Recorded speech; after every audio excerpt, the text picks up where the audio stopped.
감사합니다. 그 사이에 또 GV 참석하셨던 분들도 계시겠지만 오늘 또 처음 뵙는 분들도 계실 테니 감독님부터 인사 말씀을 좀 들어보도록 하겠습니다. 네, 안녕하세요. 저는 영화 보이의 감독 이상덕입니다. 네, 안녕하세요. 네, 안녕하세요. 저는 보이에서 유로한 역할 맡은 배우 조병규라고 합니다. 반갑습니다. 영화 뭐 몇 번씩들 보신 분들도 계시죠? 이미. 네. 보면 볼수록 아마 좀 궁금한 점들이 굉장히 많이 생길 만한 영화가 아닐까라는 생각이 들고요.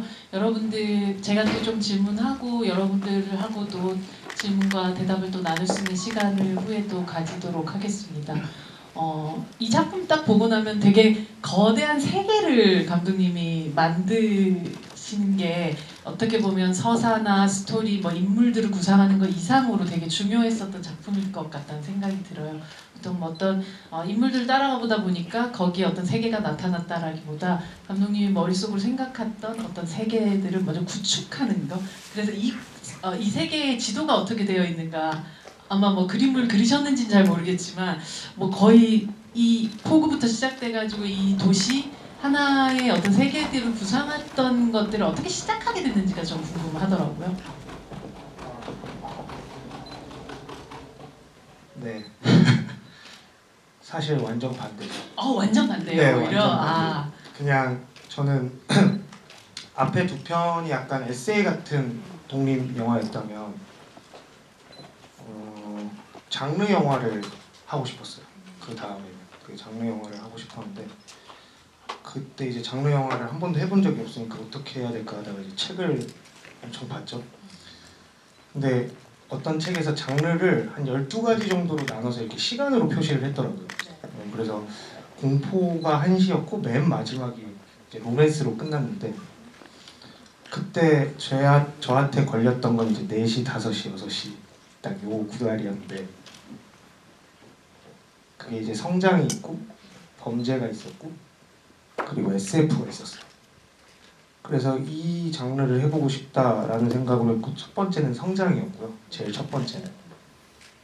근데 그 성장에서의 얘기가 어떤 주인공이 자기가 지금 믿고 있는 신념이나 도덕 같은 것들이 깨지고 새로 무언가를 발견하는 것이 성장 영화라고 장르가 써져 있더라고요. 그래서 요거를 그러면 딱 기반으로 잡고 써보자 라고 시작을 했고 떠올랐던 게 제인이랑 로안이랑 어딘가를 도망가는 상황이 떠올랐고 그러다가 이제 요즘에 또 복합 장르가 유행이라고 해갖고 뭐 SF로도 갔다가 스릴러로도 갔다가 로맨스로도 갔다가 하면서 이제 살이 엄청 찐 거예요. 너무 찌니까 이제 또 다이어트를 해야 되고 그때 이제 조 배우님을 만났죠. 만나서 같이 다이어트를 시작을 했어요.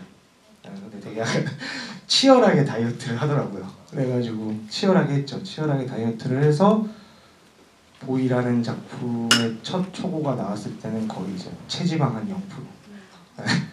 그 느낌의 시나리오가 나왔던 것 같아요. 거기서부터 시작했던 것 같아요. 말씀 들어보니까 제가 상상했던 거하고 완전 정말 말씀하신 대로 반대인 건데 그 체지방 제로라는 것은 결국 남겨진 건 이목구비. 맞아요. 일 텐데 그 이목구비에서 우리가 뭐 눈, 코, 입을 뺄 수가 없는데 그 뼈대가 되는 게 무엇이라고 결국 남긴 게 두 분이 함께 협업해가지고 결국은 남았던 게 무엇이었던 것 같으세요? 사랑? 사랑. 사랑이지 않았나. 근데 그게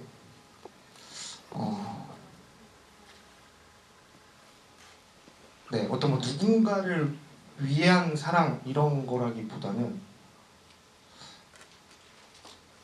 좀 스스로가 사랑이라는 거에 대해서 어떻게 생각하지? 라는 지점이었던 것 같아요. 네.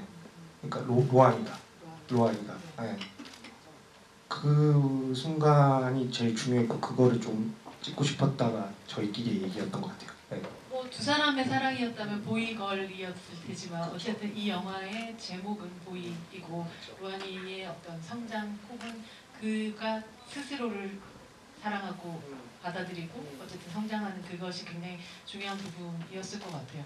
감독님 말씀하셨던 것처럼 보통 배우들은 이미 완성된 어떤 세계에 초대를 받게 되는 경우들이 있을 테고 감독님처럼 내가 지금 이런 이야기들을 만들었는데 배우가 등장하면서부터 같이 함께 이 세계를 또 구축해 나가는 또 즐거움이라는 게 있었을 텐데요.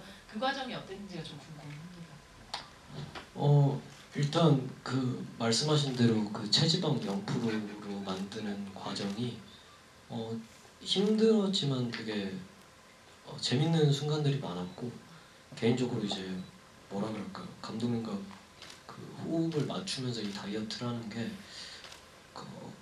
거창한 얘기지만 되게 고양되는 순간들이 좀 있었어요. 이 시나리오에 대해서 뭔가 디벨롭하고 우리가 이 관계들로 이렇게 나아가서 결국엔 로한이가 어떤 결말을 맞이한다 이걸 만들어내면서 느끼는 고향이 되게 많았고 그리고 아까 말씀하셨던 것처럼 다이어트를 하게 되면 결국 이목구비만 남는데 우리가 다이어트를 하면서 남기고 싶었던 게 뭐냐라고 하면 결국에 저는 그 감독님 방금 말씀하셨던 그 누군가를 향한 사랑 뭐 스스로를 향한 사랑 이런 거는 지울래야 지워질 수 없는 어떤 골조기 때문에 우리가 뭘 지웠냐라고 한다면 미사 여구들 그리고 정말 불필요하다고 느끼는 포장들 그렇게 해서 뭐가 남았냐 하면 그냥 이미지와 인상만 남기려고 최대한 노력을 했고 그런 부분들을 좀 과감하게 덜어내고자 용기를 가졌던 것 같아요. 그게 되게 사실 엄청난 용기를 가지지 않으면 어떤 서사를 거세한다는 게 되게 어려운 것 같은데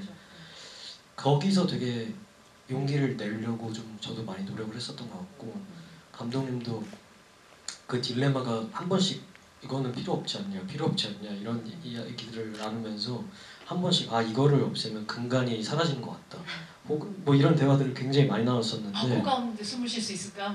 네 그쵸 코가 없는데 숨을 쉴 수 있을까 코가 없으면 입으로 쉬어도 되지 않나 이런 어떤 추상적인 대화들을 하면서 네, 그런 작업을 했었고요.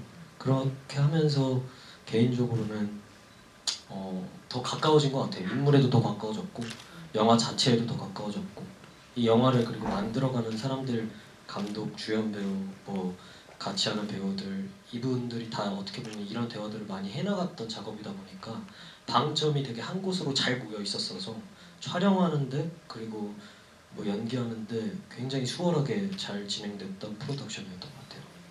말씀하신 대로 어떤 핵심만이 남겨져 있는 시나리오이고 작품임에도 불구하고 나와 있는 어떤 설정들이나 공간들, 새로운 개념들 뭐 이런 것들이 굉장히 흥미롭게 다가왔던 작품이기도 했었던 것 같아요. 이제 호국을 POG 이렇게 쓰니까 되게 뭔가 다른 느낌이기도 했었는데 되게 미래 같은 느낌이기도 하고 이 포굿이라든지 텍사스 온천이라든지 이 세계를 만들었던 언어 설정 뭐 이런 것들 그러니까 제가 아까 거대한 지도 같은 것들이 좀 보였다고 생각했던 게 뭐 정글이라든지 가마라든지 뭐 티켓이라든지 뭐 이 티켓에 쓰여진 815 같은 이런 것들이 하나하나 어떤 의미들을 가졌을지가 되게 궁금함으로 다가오는 관객의 입장으로는 그런 부분이었고 그걸 허투루 혹은 아니면 그냥 막 만들어 놓지는 않은 세계라는 게 확실할 거라는 생각이 들어서요. 배우 저기 이제 관객분들도 질문 많이 주시겠지만 제가 드렸던 요 몇 가지의 그 단어들에 대한 설명을 조금 들어볼 수 있을까요? 일단은 아까 처음에는 저희가 큰 세계가 있었던 건 아니었지만 당연히 로한과 지인이 설정되면서부터 그 교환이 있고 모자 장소가 있는 거에서부터는 그 저희도 마을 지도를 그렸죠. 맵을 같이 스태프들이랑도 사실 똑같았죠. 시나리오를 봤을 때 그럼 여기는 뭐냐, 포고시는 뭐고, 얘네들이 왜 여기가 와 있냐 이런 거니까 그때부터는 이제 제가 생각했던 어떤 설정과 그리고 실제로 저희가 가능한 것들 뭐 이런 것들도 많이 찾았는데 포구는 실제 포항과 대구 뭐 이런 식으로 뭔가 합친 이름이었던 것 같아요. 제주도에서 찍었지만 제주도 그렇죠. 제주도에서 찍었지만 근데 어떤 섬 어딘가에 있는 시였어요. 그러니까 제주도도 제주시가 있듯이 어떤 아일랜드가 있고 거기에 있는 어떤 지역이었어요. 되게 작은 지역이고 텍사스 온천은 좀 몇 번 말씀드렸었는데 이제 텍사스 온천 정말 신빙성이 안 가는 온천이지만 되게 뭔가 가보고 싶은 느낌의 이름의 꼭 하와이 같은 느낌. 그렇죠 맞아요. 그런 이름인데 그런 모순이 주는 재미가 있었던 것 같아요. 그리고 이게 제가 알고 보니까 되게 옛날부터 이런 거를 계속 쓰고 있었더라고요. 이런 텍사스 온천을 언제부터든 계속. 근데 처음으로 이제 구현이 된 게 보이에서 구현이 됐던 거고, 뭐 그다음 또 어떤 게 있었죠? 티켓 8.15 그거는 사실 날짜였어요. 그러니까 그 당일날 발행되는 티켓이었거든요, 저희는. 그래서 그게 8.16도 있고 8.17까지 만들어 놓고 이제 저희가 이제 썼던 거였고, 왜냐하면 그 개미굴이라는 그 공간이 저희가 어떻게 얘기했냐면 정말 그 욕망이 다 모여 있는 곳이잖아요. 근데 저희가 그때 배우분들이랑도 얘기하고 말씀드렸던 건 여기에서 사는 사람들은 어떤 내일을 생각하지 않는 사람들이다. 그냥 오늘을 위해서 사는 사람들이고, 그러다 보니까 여기가 되게 쳇바퀴처럼 굴러가는 곳임에도 불구하고 그냥 즐겁게 있었으면 좋겠다. 그냥 노동하고 또 그 노동에서 받은 거를 티켓으로 그냥 하고, 그리고 그냥 밖에 사는 것보다는 안에 살 수 있는 거에 그냥 만족하고, 다 같이 모여 살고 남녀가 모여 살고 그런 거 전혀 상관없는 그냥 그런 공간에서 쳇바퀴처럼 굴렀으면 좋겠다. 그리고 정글 테르단 뭐 이런 데들도 저희끼리 이제 그 안에서의 뭐 도박, 마약 뭐 이런 것들을 그냥 설명할 수 있는 어떤 상징적인 단어들, 그리고 왠지 그런 것들을 쓸 법한 사람들이 모여 있는, 그냥 최대한 붙어 있게, 땅에 붙어 있게 하려고 노력했던 것 같아요. 네, 거기서 시작했던 것 같아요. 말씀하셨던 것처럼 8월 15일, 16일, 17일 뭐 이런, 어떻게 보면 이 안에서 제인과 뭐 로안이나 뭐 이들이 벌어지는 어떤 사건들이 벌어지는 시기라는 건 되게 짧은 시기이고 한 여름 동안에 벌어진 일이긴 한데, 영화에서 설명되지 않는 이들의 전사들이란 것들이 꽤 있었을 것 같다는 생각이 들고, 아마 감독님과 또 배우분이 함께 또 이들의 이야기들도 충분히 많이 또 나누었을 것 같다는 생각이 들더라고요. 연구 배우님, 이뭐 모자장수 꼰대라고 얘기하는 모자장수와 교환이와 그리고 로안의 관계 전사에 대해서 감독님하고 꽃피웠었던 어떤 상상과 혹은 깔아놨었던 비하인드는 어떤 것들이 있었나요? 일단 그 모자장수, 교환, 로안 이 세 명의 이야기라고 저는 생각을 했고, 이 세 명이 답습해오는 현재와 과거와 미래를 결국에 보여주는 게 이 모이라는 영화의 순간이었던 것 같고, 그리고 그냥 로안이의 미래, 교환이의 과거, 뭐 모자장수의 과거, 이게 사실 저는 되게 비슷한 메커니즘으로 적용해서 거기까지 갔다라고 생각을 했고, 거기서 어떤 선택을 했기 때문에 어떤 걸 이겨내지 못했고, 어떤 걸 이겨냈고, 어떤 건 포기했고, 이런 인물들이 탄생한 이유를 이제 좀 보여주는 것 같았고, 그리고 모자장수 저는 완벽하게 잘 이겨내지 못했기 때문에 그 위치에 그렇게 있었던 것 같고, 교환은 망설였고, 로아니한테는 아직 그 시기가 오기 전이었는데 이번에 제인이라는 카드가 오면서 찾아왔던 것 같아요. 그 시기라는 게, 내가 여기서 선택해서 나아갈 수 있는 시기라는 게. 어떻게 보면 로아니는 선택한 거고 성장한 거지만 이제 결국 가족이라는 사람들은 다 떠났는데, 그게 또 불행한 결말이면서도 로안이 스스로에게는 되게 성장할 수밖에 없는 결말을 선택한 결과를 이제 초래한 거죠. 그래서 이제 전사라는 게 모자장수를 보면 저는 로안이가 보이고, 교환이를 보면 로안이가 보이고, 로안이를 보면은 모자장수랑 교환의 어렸을 적이 저는 보이게끔 일부러 설정을 거기에다가 좀 많이 치중을 하셨던 것 같고, 저도 그 구조가 가장 매력적이어서 이 구조를 남기고 나머지 사족들은 걷어내고 싶다 라는 이야기들을 참 많이 했었던 것 같아요. 그래서 뭐 감독님께서는 이제 로안이와 제인이가 뛰어가는 데에서부터 시작을 했지만 결과적으로 도달한 거는 모자장수, 교환, 로안의 이 관계만 남기려고 노력을 하셨던 것 같고, 저도 거기에 가장 큰 매료가 돼서 이제 이야기 진행하는데 다른 사족들을 걷어내자 라는 이야기를 좀 했었던 것 같아요.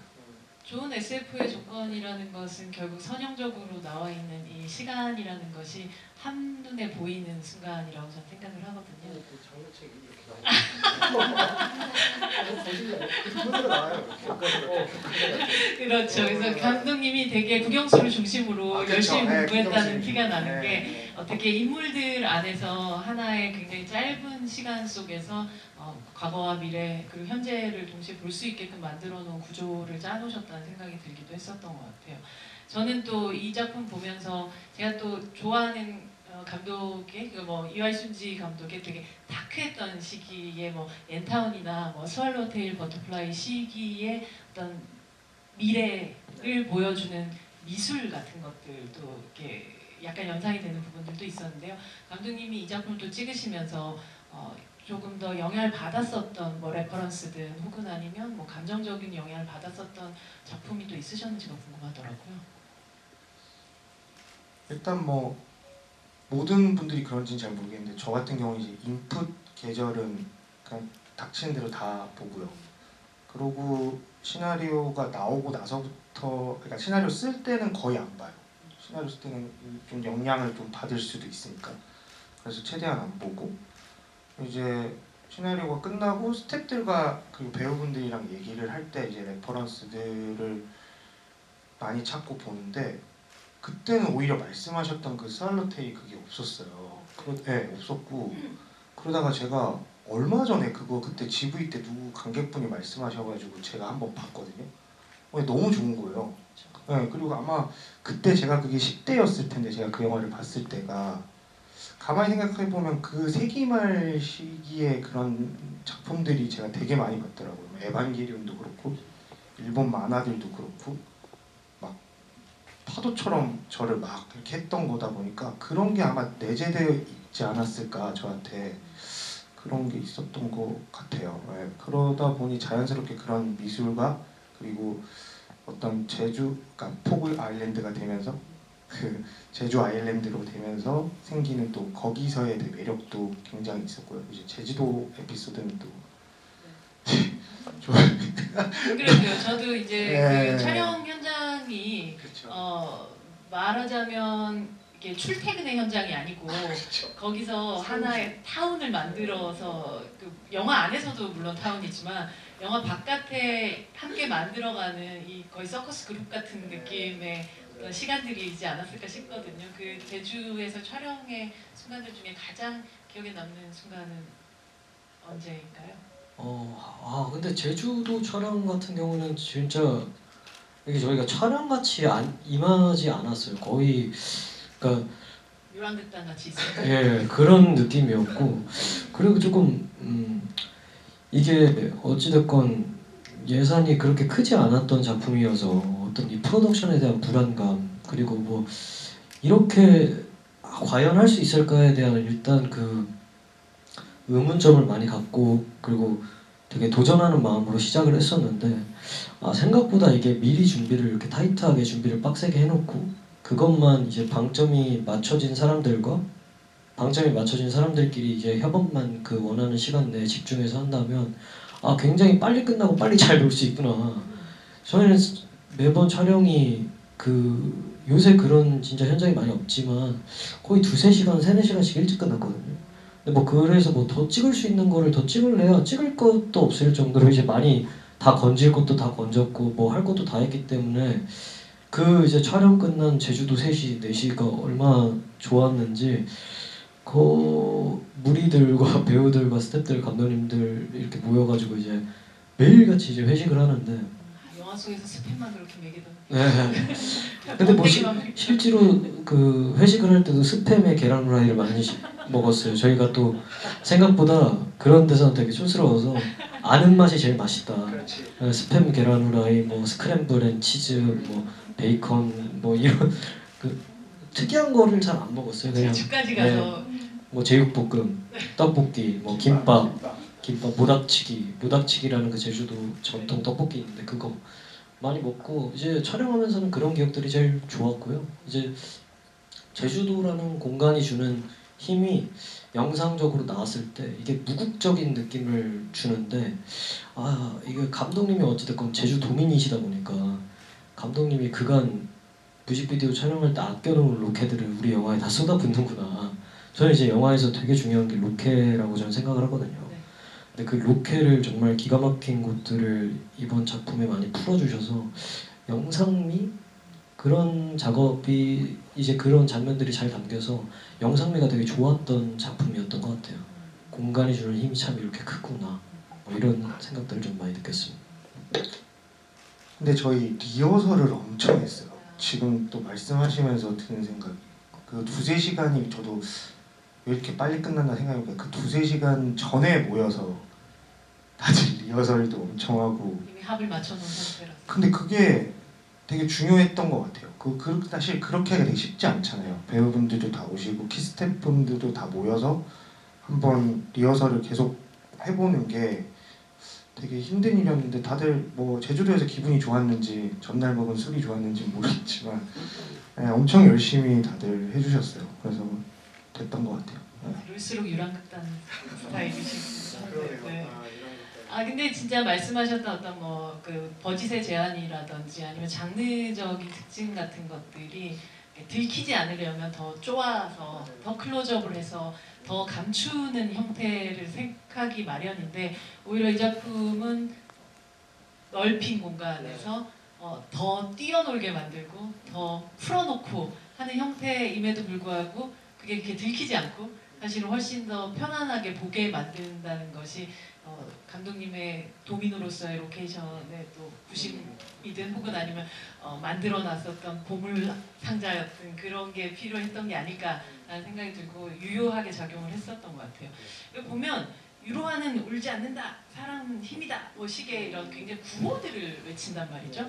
이 구호라는 게 약간 군대 같기도 하고 무언가 아주 강압적인 힘에 의해서 계속해서 세뇌받은 것 같은 느낌이 들기도 하고 이런 어떤 대화가 아니라 구호들을 반복했던 이유 같은 것들도 있으신가요?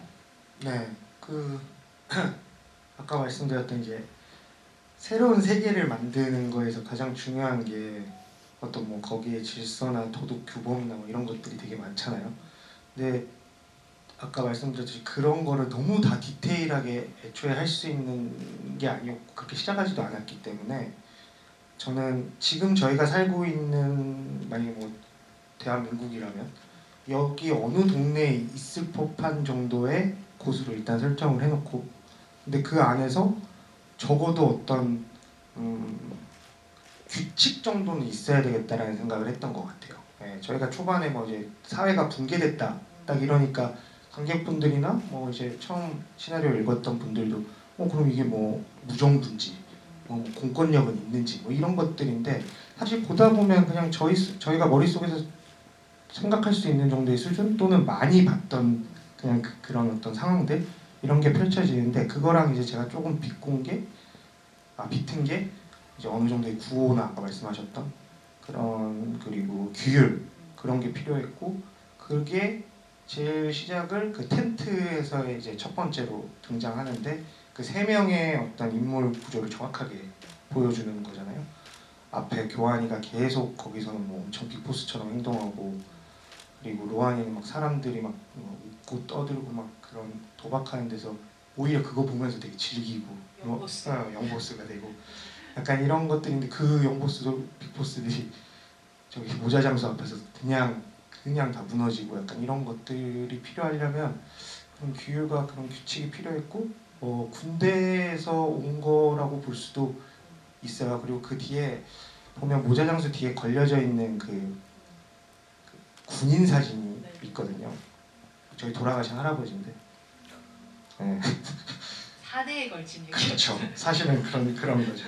근데 아무튼 그런 것도 군인이 주는 그런 것들이 되게 필요했던 것 같아요. 네, 그런 게 있는 것 같아요. 규율과 모자장수 얘기가 또 나오다 보니까 서인국 씨가 연기하는 이 꼰대와 공간의 미장센에 대한 궁금함이 좀 생기더라고요. 이미 또 입고 나오는 이 로브, 빨간색 로브라든지 뭐 거기에 있는 말이라든지 뭐 이런 모든 것들이 현실적인 느낌이 좀 들지는 않죠. 네, 그래서 이 설정들에 대한 궁금함들이 생기기도 했고 동시에 이게 개미굴, 토끼굴, 앨리스, 모자장수 이 모든 것들이 감독님이 만들어 놓은 다른 방식의 이상한 나라인 것 같다는 생각이 들었었고요. 그렇다면 로아니가 앨리스였는지 제인이가 앨리스였는지 그 부분까지도 감독님 생각하시지 않았을까 싶기도 한데요. 그쵸. 앨리스는 로안이죠. 네, 로안이고 제이는 독자죠. 그거를 본 독자일 것 같고요. 네, 앨리스가 유로안이었습니다. 네, 아 이렇게 밝혀지네요. 네, 꼭 숨겨놨어요. 네, 예, 그랬던 독자도 거 예쁘더라고요. 맞아요. 네, 목걸이도 참 잘 어울려요. 네, 맞아요. 네, 제가 이제 네. 바로 진짜 이어서 여쭤보고 싶었던 게 이제 로안이 어떤 룩이었던 것 같아요.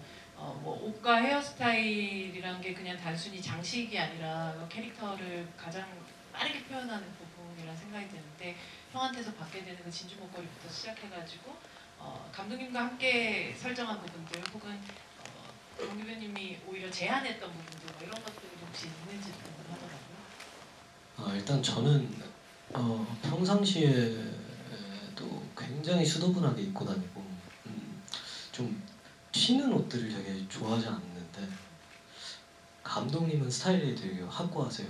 네, 오늘 보라색 네. 근데 오늘은 굉장히 제가 감독님 봐온 이제 평범한 쪽에 속하는 건데 근데 저는 제가 이제 이거는 그냥 제가 평범한 20대 한 사람이라면 못 입겠다 싶은 것들을 감독님 자주 입으세요. 근데 이제 그게 영상에 들어갔을 때는 굉장히 효과적으로 나오고 아름답게 나온다는 거를 알고는 있어요. 근데 이제 그거는 영화 안에 있을 때 혹은 뭐 화보 안에 있을 때 이럴 때는 괜찮은데 이제 그 평상시에는 그런 거 입고 잘 안 다니는데 이제 감독님께서도 이거 로안 역할 의상 주셨을 때 이런 의상들이 입고 나오면 굉장히 캐릭터적으로 내가 할 게 많이 줄어들겠다. 왜냐면 저도 이제 연기라는 걸 하면서 계속해서 내가 캐릭터를 막 시위하는 걸 굉장히 싫어한단 말이죠. 막 제가 이런 캐릭터다, 이런 캐릭터다, 이런 캐릭터다를 막 억지로 뭔가 표현하는 거에 대해서 굉장히 거부감이 좀 있는데 그거를 이제 의상과 헤어와 소품들로 이제 많은 부분을 해결을 해주셨다 보니까 오히려 이제 그렇게 뭐 캐릭터를 이제 연기하는데 부담이 좀 많이 덜했던 건 사실이에요.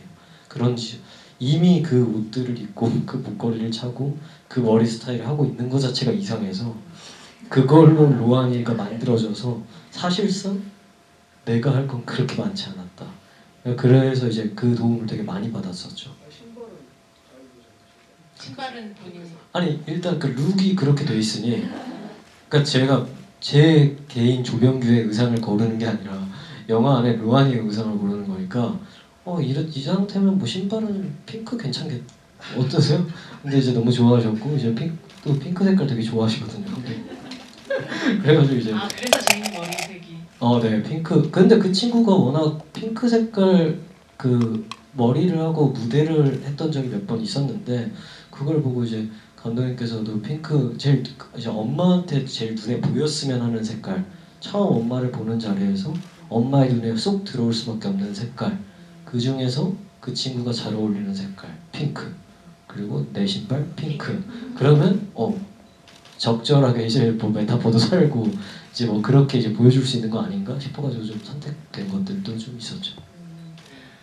뭔가 이렇게 인공적인 부분들도 많이 가미가 되어 있는 부분이 있지만 저는 이 영화 전체에서 굉장히 지배적인 이미지는 뚝뚝 떨어지는 땀이라는 생각이 들었거든요. 그 땀과 함께 뚝뚝 떨어지는 피가 결국은 이 영화의 타이틀을 장식하게 되는데요.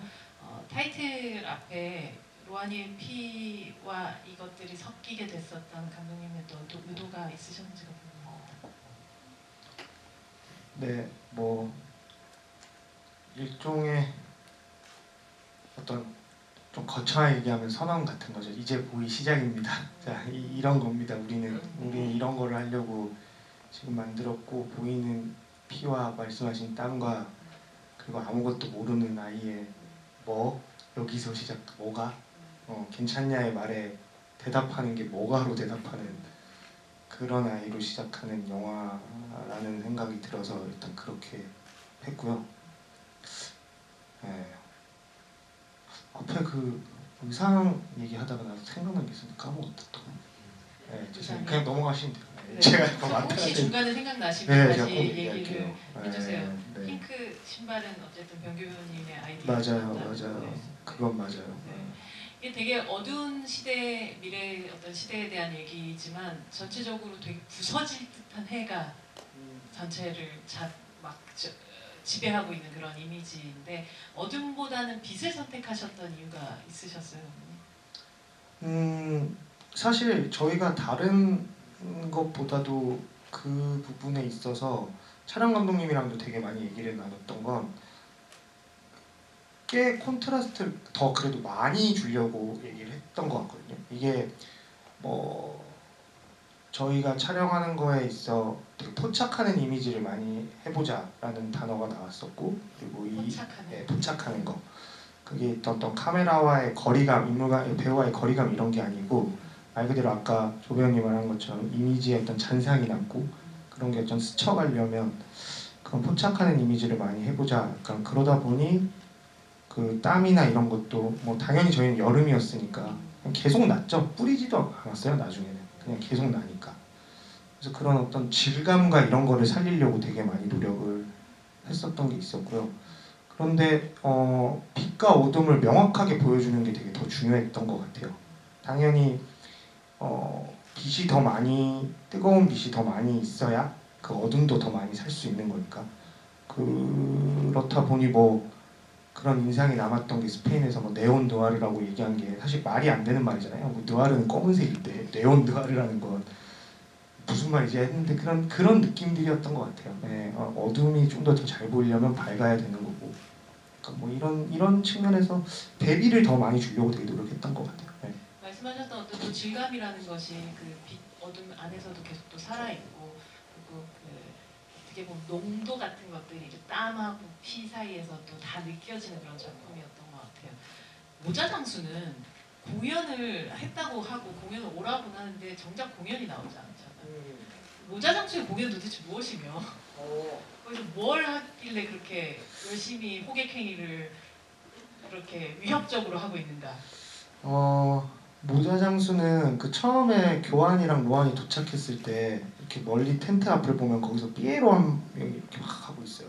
그게 이제 모자장수고 밑에 아이들이 있는데 저희가 이제 모자장수가 하는 일은 사람을 관리하는 거는 이제 교환과 로안이 하는 거고 결국에는 사람을 캐스팅하는 거는 모자장수였거든요. 그래서 어린아이들을 캐스팅하는 장면도 저희가 찍었었어요.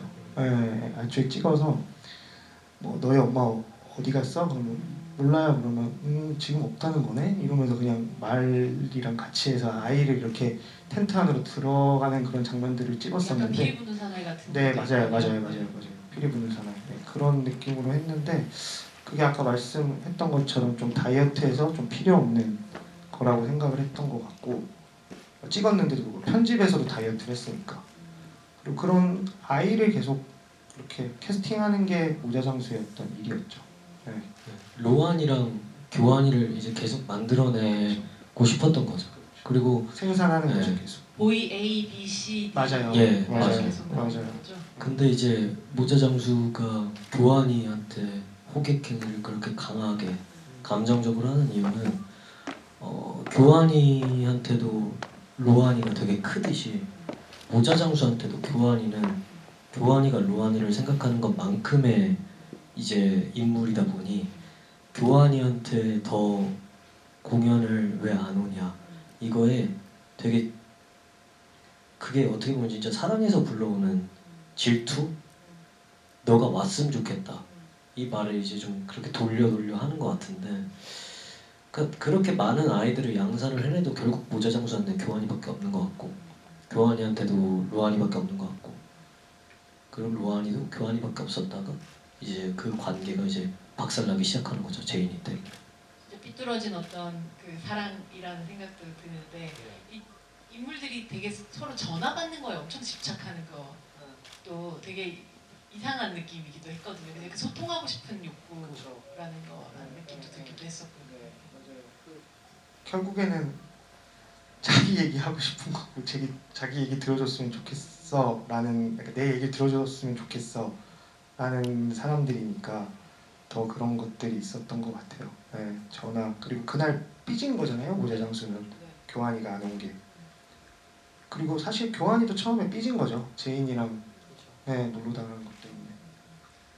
근데 이게 보면 뭐 모자장수도 그렇고 결국은 형인 교환이도 그렇고 소년의 성장을 두려워하는 사람들로 가득 찬 세계인 거예요. 걘 나왔으면 아무것도 못해 라는 말이라든지 결국 또 나만 나쁜 놈 만들지라고 얘기하는 거는 그 전형적인 가스라이팅의 워딩이라고 볼 수가 있거든요. 가스라이팅을 하는 것은 나 없으면 아무것도 못하게 만드는 인물들을 만들어서 나한테 결국 의존하게끔 만들고 싶어하는 어떤 기제 같은 건데 이 어차피 아파야지 기억에 남고 그래야 성장한다는 이 조언 같은 것들이 어른들의 아주 위협적인 방식의 조언이라는 생각이 들어서 감독님의 머릿속에 지금 어떤 기성세대라는 것은 과연 어떤 존재들인가에 대한 궁금함이 갑자기 그 할아버지 사진과 함께 근데 아니 뭐 기성세대까지는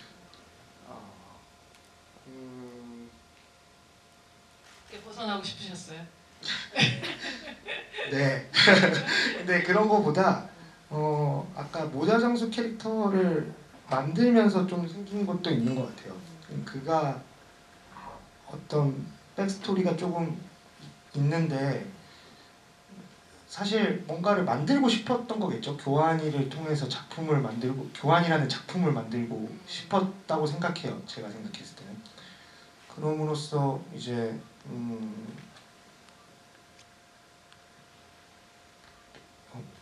네, 아무튼 그랬던 것 같아요.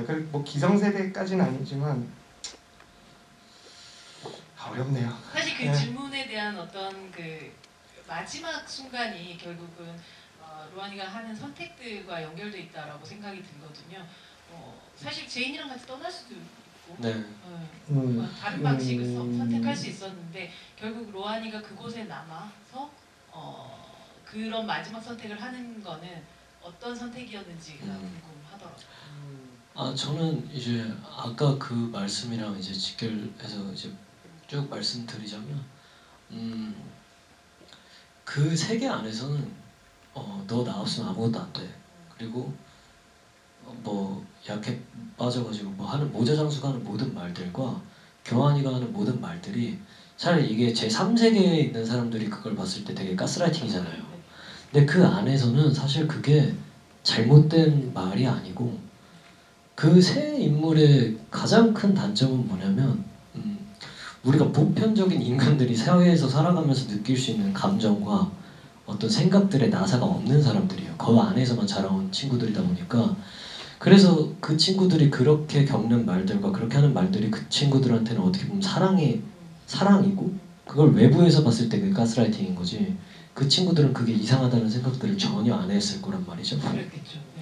그리고 로안이한테 이제 그런 게 잘못됐다 그리고 조금이라도 이상하다라는 감각을 열어준 게 제인인데 이제 인간이다 보니까 아무리 그런 세계에 살았어도 느껴지는 어떤 다른 방식의 사랑이라는 게 존재하구나를 제인을 통해서 처음으로 깨닫는 건데 교환이는 로안이가 그걸 깨닫지 않았으면 했을 거고 차라리 몰랐으면 안 그랬으면 그거를 그러니까 알고도 그런 사랑이 있음을 알고도 피했던 인물이 교환이고 그게 이제 교환이의 방어 기제죠. 모자장수 같은 경우에는 알고도 난 이렇게 선택할 거야 해서 거기까지 간 인물이고 교환이는 이제 그게 무서워서 피했던 인물이고 로안이는 그 질문이 던져졌을 때 그걸 한번 나 경험해볼래 하고 경험을 했다가 왜 나한테는 형은 이런 사랑을 주지 않았어 이런 사랑을 줬다면 난 제인이를 선택할 이유가 없어. 그리고 솔직히 말하면 제인이를 선택한 게 아니라 로안이는 교환이를 테스트한 거였어요. 그냥 형이 날 이렇게 사랑해줬으면 나 안 떠났어.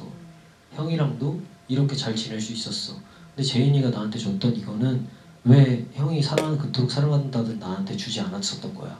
이거에 대한 질문을 던진 거였는데 그 질문에 대한 대답을 사실 교환이가 정확하게 못했다고 저는 생각을 해요. 떠났네요. 네, 그러니까 되게 무책임한 거죠. 로안이 입장에서는.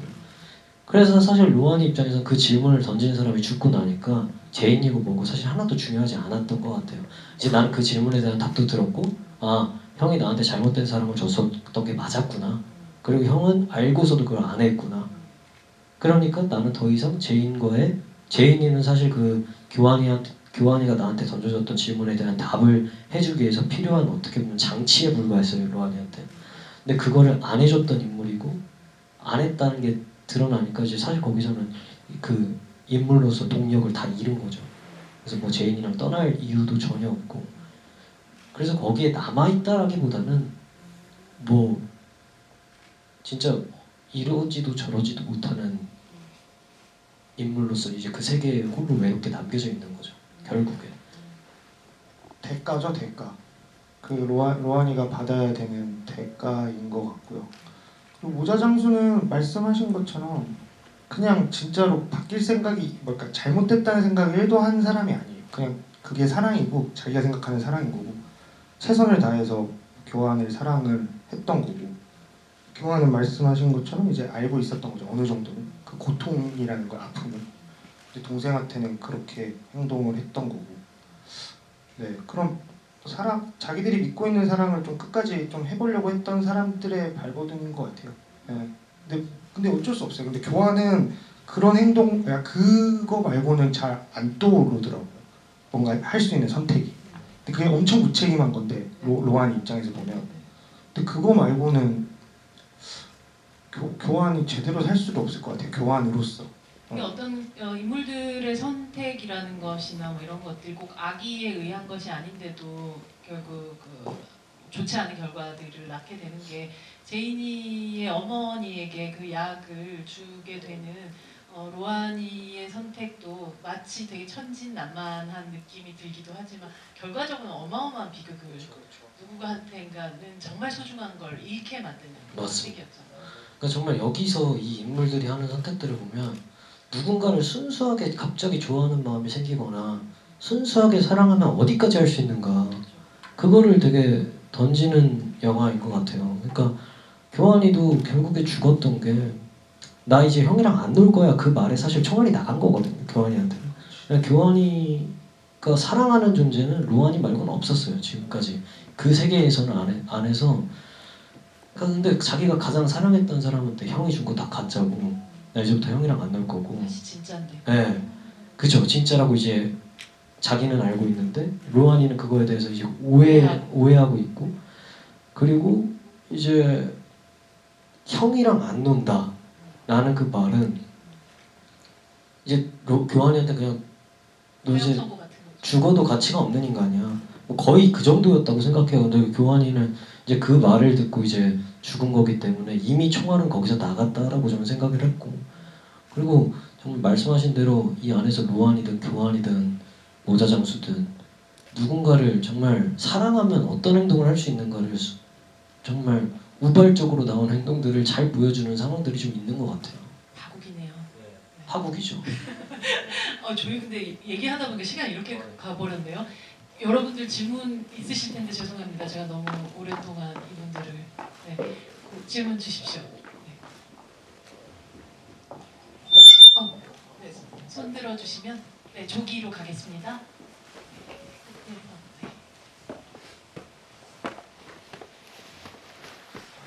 네, 우선 영화 너무 잘 봤습니다.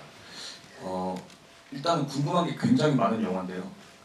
특히 왜 따라가지 않고 남았는가가 궁금했는데 그거에 대해서는 말씀해 주셔서 해결이 됐고요. 또 하나가 그 목욕탕 선배가 파티에 데려다주는 그 목욕탕 선배가 마지막에 권총을 건네주잖아요.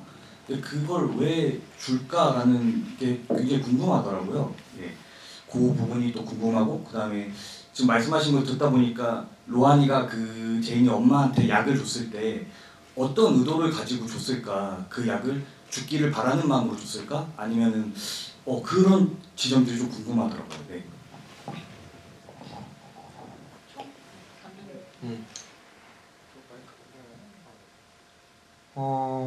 그 지원 역할은 뭐 게임으로 치면 약간 NPC 같은 역할이죠. 사실 중간중간 나와서 이 세계관에 대한 설명도 좀 깔끔하게 해주고 와서 상황 설명을 해주는데 되게 영화에서 되게 중요한 역할을 가지고 있는 분인데 그 권총을 주는 건 중간에 어찌됐든 교환이한테 뭔가 당하잖아요. 손가락이 부러지고 그리고 사실 어떻게 보면은 지원도 저희끼리 얘기해서 설정을 한 거는 그 둘 사이를 되게 질투하는 거였거든요. 자기가 되게 사수라고 얘기하고 마치 자기가 로아니한테서 뭔가 더 가까운 존재고 교환이의 자리를 대체할 수 있을 것 같고 약간 그런 거다 보니까 일종의 약간 너가 알아서 이거를 좀 정리해봐 라고 하는 어떤 선택권을 주는 거일 수 있죠. 그거를 일단 했던 것 같고요. 그 다음 또 뭐였죠? 질문? 두 번째 질문이 로한이가 약 주는 거? 그거는 그냥 로한이가 그 약을 줬을 때는 어떻게 보면 이제 제인이가 유일하게 로한이한테 그 모자 장수한테 맞고 온 날, 교환이한테 맞고 온 날, 괜찮냐? 라는 말을 이제 처음 던져준 친구다 보니까 이 친구에 대한 호감이 있고 뭐 이성적 마음이 생겨서라기보다는 내가 지금까지 몰랐던 어떤 감정의 문을 하나 열어준 친구다 보니 로한이한테는 굉장히 순수하게 뭐라 그럴까요? 그러니까 자기를 내 감정을 이렇게 만들어준 건 너가 처음이야? 이런 마음을 들게 한 친구인데 근데 그 친구가 이제 자꾸 엄마한테 폭행을 당해오고 자 엄마가 이제 내가 친한 이 어린 제인이는 엄마 때문에 여길 왔고 엄마 때문에 지금 행복하게 살고 싶어 하고 나는 그런 걸 다 봤는데 이 엄마는 교환이한테 찾아와서 딸 팔라 그러고 딸 일시켜서 돈 벌게 하려고 그러고 그런 것들을 목도했고 또 이 친구가 엄마한테 또 맞았대요. 그러니까 저 굉장히 순수한 마음으로 죽이려고 준 게 아니라 그냥 순간 미운 거예요. 그 루안 입장에서는 얘네 엄마가 아니 네 딸은 지금 널 위해서 이렇게 살고 있고 이렇게 하고 있는데 넌 그렇게 사랑한다는 마음을 가진 사람이 지금 딸한테 지금 이렇게 하는 게 말이 돼? 에이씨 너 이거나 먹어 이런 마음인데 로한이가 그렇게 할 수 있었던 이유는 그 찰나에 로한이가 교환이한테 가는 사랑의 믿음이 흔들리고 있었을 때예요. 그러니까 나도 교환이가 나한테 주는 사랑에 대해서 조금씩 이상하게 흔들리고 있는데 내가 나한테 괜찮냐라고 물어봐줬던 그 제인이란 친구가 엄마 때문에 이러고 있으니까 내가 교환한테는 직접 하지 못하는 걸 이제 뭔가 내가 조금 복수해줬다? 근데 그게 이제 그렇게 큰 파국으로 갈지는 정말 꿈에도 생각하지 못하고 했었던 거고 순간적으로 그냥 미워서 그랬던 거예요. 그냥 엄마한테 나의 감정의 포문을 하나 열어줬던 친구를 그렇게 만들어? 에이 이거나 먹어라 이런 느낌이죠. 네, 다음 질문으로 가도록 하겠습니다. 여기로 먼저 갈까요? 네, 그렇게 내려오도록 합시다. 네. 저는 그 감독님께서 작업하신 뮤직비디오를 되게 인상 깊게 봐서 영화를 보러 왔는데요. 그 감독님께서 작업하신 뮤직비디오 속에 여러 미장센들이 보이에서도 보이는 것 같은데 그 서인국님의 그 뮤직비디오를 작업하신 게 영화 보이에도 작업 영향이 간 게 있는지가 궁금합니다. 그 하늘의 향기를 말씀하시는 것 같은데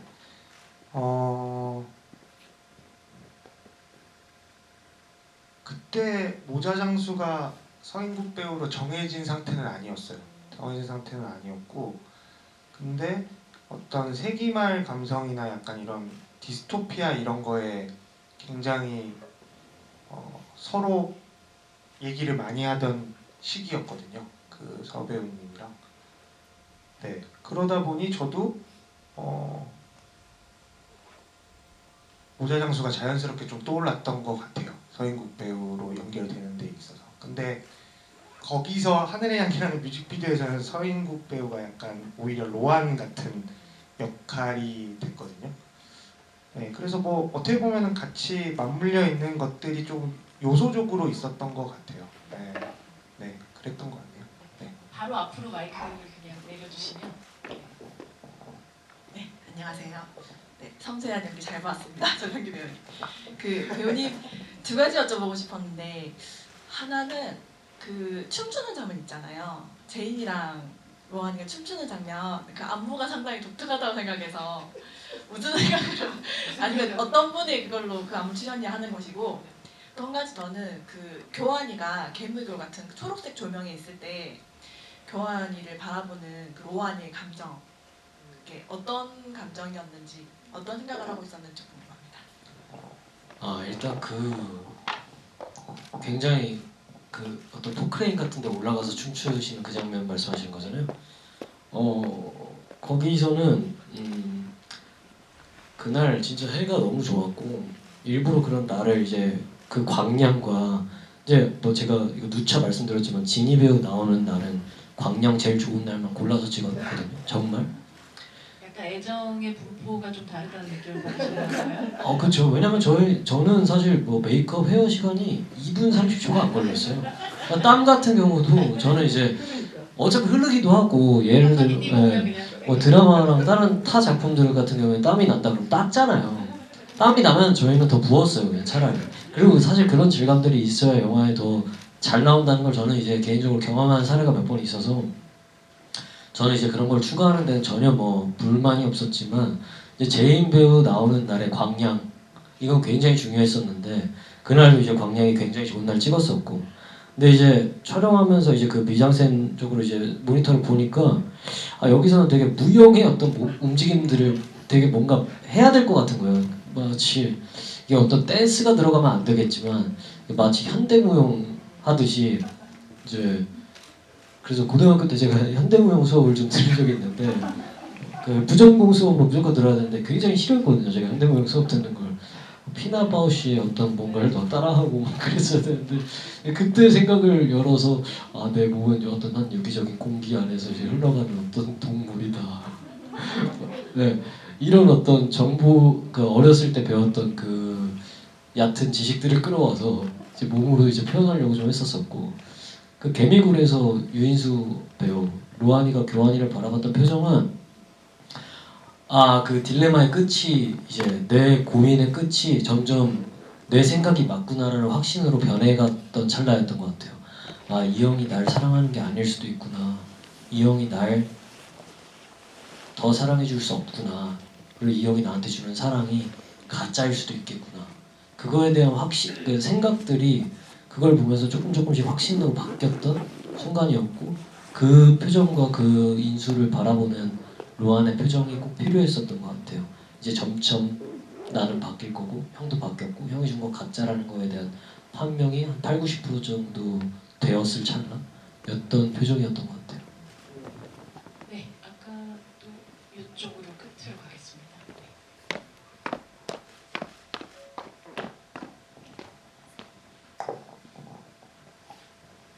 영화 너무 재밌게 잘 봤습니다. 저는 두 가지 여쭤보고 싶은데 아까 내리 사랑이 있다고 말씀해 주셨는데 저는 이게 약간 내리 혐오와도 조금 연관이 있다고 생각을 합니다.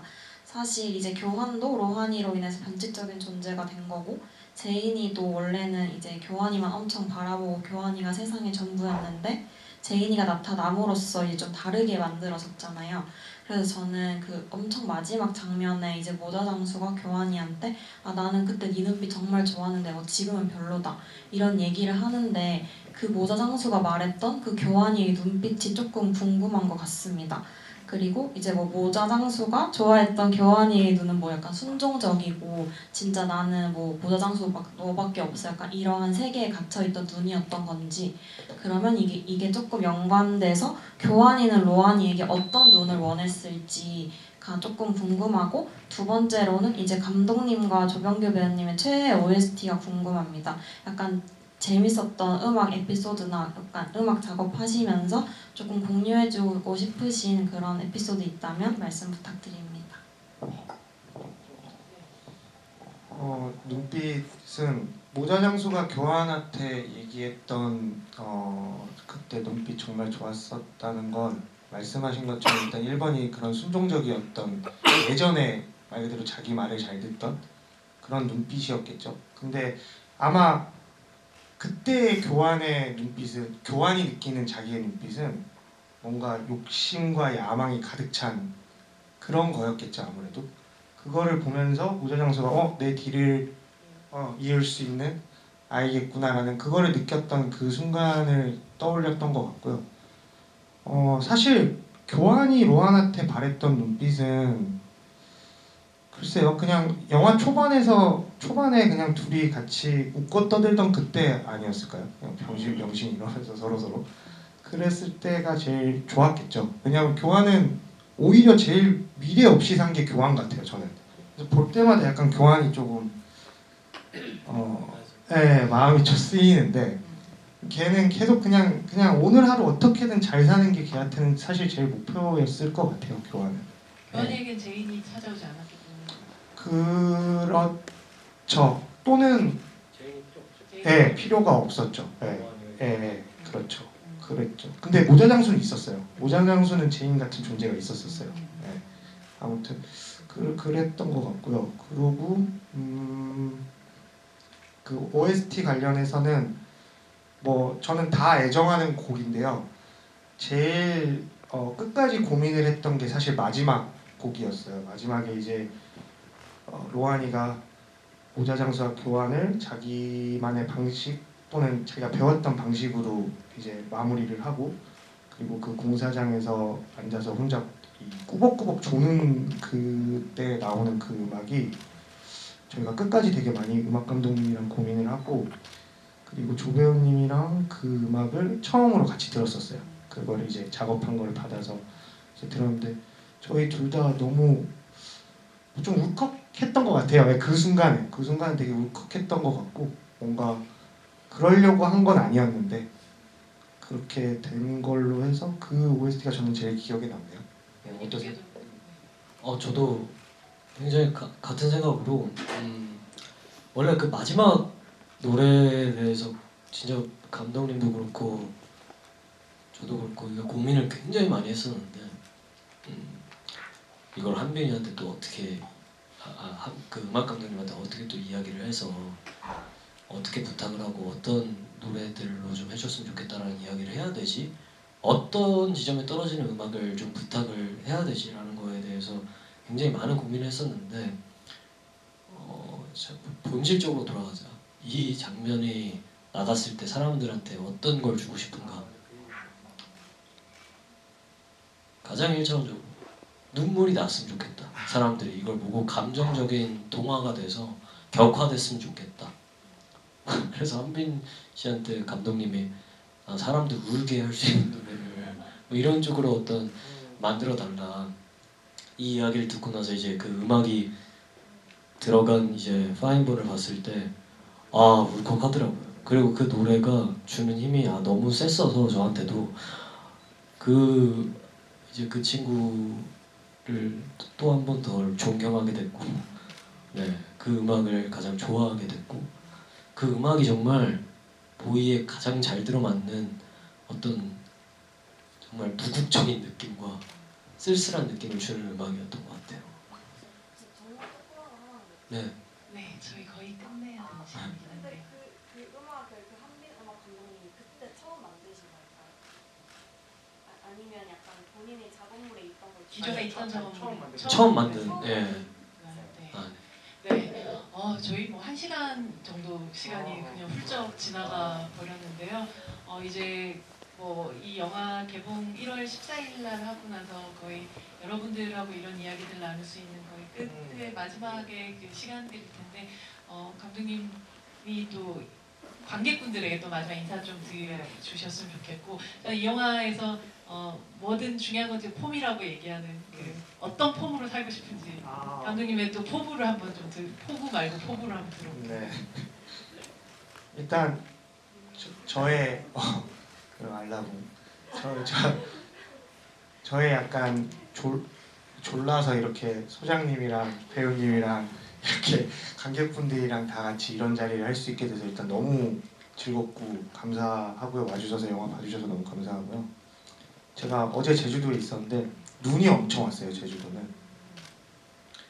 근데 눈을 피하다가 어느 폐건물 같은 데 들어갔는데 이게 폐건물은 아니었고 안에 막 상가도 운영하고 막 그런 데 되게 이상한 데였어요.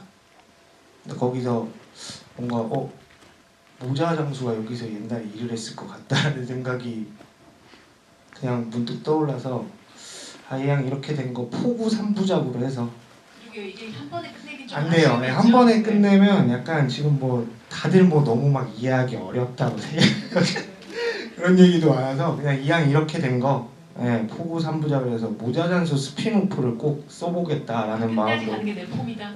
그냥 이렇게 된 거 끝까지 가고 뭐 모르겠고 이번 인생은 약간 이런 마음으로 일단은 폼으로 끝까지 가보겠다라는 마음을 일단 했고 다시 한번 여기 와주셔서 너무너무 감사합니다. 네, 감사합니다. 저도에게 큰 박수 부탁드립니다. 네, 오늘 뭐 공식적인 GV는 마지막인데요. 또 어떻게 될지 몰라요. 또 어떻게 될지 모르고 언제 또 다시 좋은 기회가 생겨서 좀 GV를 할 수 있을지 없을지 이건 뭐 잘 모르니까 마지막이라고 생각하지 않고요. 저도 마지막이 아니었으면 좋겠고요. 그리고 아무튼 오늘까지 GV 몇 번이죠? 한 6번 했나요? 6번 내내 와주셨던 분들이 많이 계신 것 같은데 와주셔서 너무 감사드리고 어떤 폼으로 살고 싶은지. 저요? 저는 사실 뭐 그냥 그런 게 없어요. 저 사실 사람 성향상 제가 사실 뭐 되게 원하는 게 있이 사는 사람이 아니고 그냥 저 뭐 흘러가는 대로 안에서 완벽하게 사는 사람이라서 크게 뭐 어떤 폼 가지고 사는 건 없고 그냥 즐겁게 살고 싶고요. 네, 지금 요새 이거 하면서 되게 많이 즐거웠고 GV 하는 시간이 너무 재밌었던 것 같아요. 그래서 찾아주셔서 감사하고 올 한 해는 다들 행복한 일들만 가득하시길 바라겠습니다.